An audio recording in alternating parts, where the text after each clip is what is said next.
I'm a huge fan of the Chucky films. I love Child's Play. I love the first one.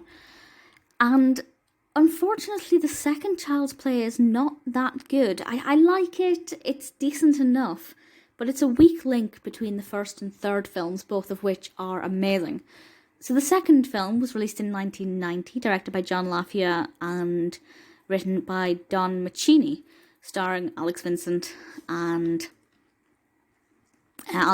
as Andy, who is a tiny bit older now, and we have Brad Dourif as the voice of Chucky / Charles Lee Ray. And the description from IMDb sums it up nicely without giving anything away. While Andy's mother is admitted to a psychiatric hospital, the young boy is placed in a foster care. And Chucky, determined to claim Andy's soul, is not far behind. So Andy, I can't really go into too much about certain aspects without giving away the first film, but I'm assuming you've seen the first film. Andy, obviously you would think he is safe being in foster care. How could Chucky ever find him? But he does, and Andy gets himself into all kinds of bizarre situations that a child of his age most definitely would not be able to get into. It's very unbelievable. And I know we're talking about a possessed doll, so should it be that believable? But it's got to be believable within the context. That being said, Andy's behaviour is believable, just not something that I think could have happened because there should have been grown-ups watching him.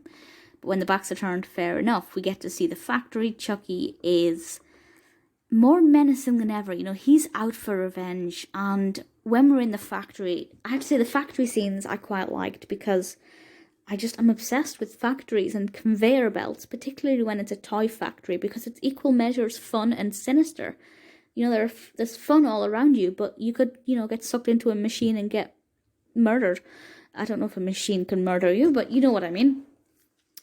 But it lacked a lot of fear.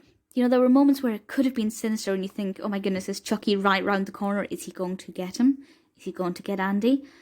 And then he obviously appears and it's just really anticlimactic, and I feel like that's the bulk of the film. It's always building up for being quite interesting, and then I always felt let down at the last minute.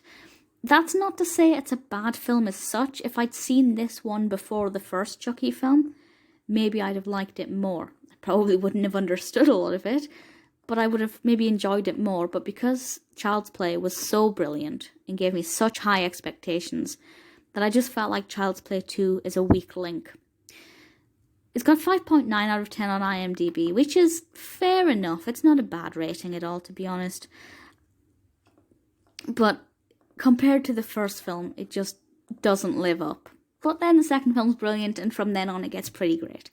So I'd say if you're a fan of Chucky, it's definitely worth a watch. It is decent enough. On its own, it's decent, but just don't expect the same level of intensity as the first film. That being said, I don't think there'll ever be a Chucky film that I don't at least like a little bit.